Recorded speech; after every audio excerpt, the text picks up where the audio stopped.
خلکو کې خبره مشهوره ده، دا خبره غلطه ده. خلکو کې داسې مشهوره ده چې د الله رب العالمین رحم د اویا میندو نه ډېر دی. دا خبره بالکل غلطه ده. اویا میندې څه ته وایي؟ اویا میندې اربونو میندې یادوه، اربونو په کربونو میندې یادې کړه. ځکه د ټولو میندو په دې زړه کې دا محبت چا چولی بچي سره؟ الله چولی دی. دا چې الله کوم محبت د دې ټولې دنیا د انسانانو میندې په ځای پرېږده، دا د حیواناتو میندې چې کومه مادي وي او بچي راوړي خپلو بچو باندې ډېره خفه کېږي. او دا خبره هسې خلکو کې غلطه مشهوره شوې چې د اویاو میندو نه ډېر محبت دی د الله. دا خو ډېر د الله محبت تا راکم کړلو، رحم دې ورله ډېر راکم کړو د الله باندې. داسې مه وایه.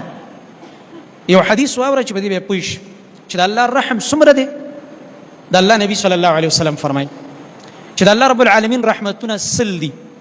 سل معنی یې سل درجې دي. د هغې په دې ټولو سل واڼو کې صرف یو رحمت الله دنیا ته راکولاو کړی دی، راکوز کړی دی او د مخلوقاتو په دې زړه کې اچولی دی، د ټولو مخلوقاتو، یوازې انسانان نه. او دې حدیث ته اوس ته سوچ کوه، اوس پوهېږي په دې خبره. د الله نبي فرمایي د دې رحمت د وجې نه هغه سرکشه څاروی مسک چې هغه اس دی، اس دانګونه وایي، وایي اس چې د خپل بچي په خوا کې ولاړ یا اسپه، هغه دلته داسې دانګونه نه وایي چې دا بچی مې چېرته د خپې د لاندې را نه شي او زما د خپې نه زخمي نه شي.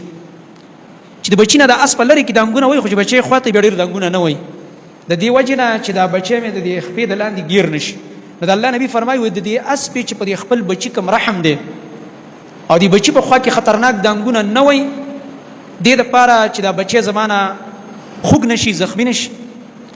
نو وایي دا د الله رب العالمین رحمت دی حیواناتو او سونو ټولو ځناورو پورې رسېدلی دی. دا صرف هغه یو رحمت د الله په سلو کې. سبحان الله. وایي چې کله بیا د قیامت ورځ شي، الله اکبر، نو الله رب العالمین چې کله دې بندګانو سره حساب کوي او خپلې مخې ته ودرئ، نو د هغه یو رحمت سره به الله رب العالمین چې کوم هغه یو کم سلې د ځان سره ساتلي او ځمکې ته لا نه و راکوز کړي، هغه به ورسره ملګري کړي او بیا به دې بندګانو سره حساب کوي. الله اکبر. دومره رحم به د الله د قیامت پر ورځ ډېر زیات، چا سره به زیاتې نه کېږي. د دې نه ته اندازه ولګوه چې په سلو کې یو رحمت الله راکوز کړی و، هغه یو تر د انسانانو نه بلکې حیواناتو پورې تقسیم کړی دی. نو اویا میندې څه ته وایي چې ته پکې اویا میندې یادې؟ د الله رحمت دونه وړوکی نه دی چې تا اویاو میندو ته راګیر کړلو. نه چې د کائناتو پیدایش نه واله آخره پورې د انسانانو ټولې میندې راجمع کړي او د حیواناتو ټولې مادیانې راجمع کړي. د دې ټولو هغه رحم په بچو دومره نه دی، دا ټول چې یو ځای ته راغونډ کړي لکه د الله رب العالمین چې رحم په خپل یو بنده دی. الله اکبر. دومره مینه کوي الله دې بنده سره.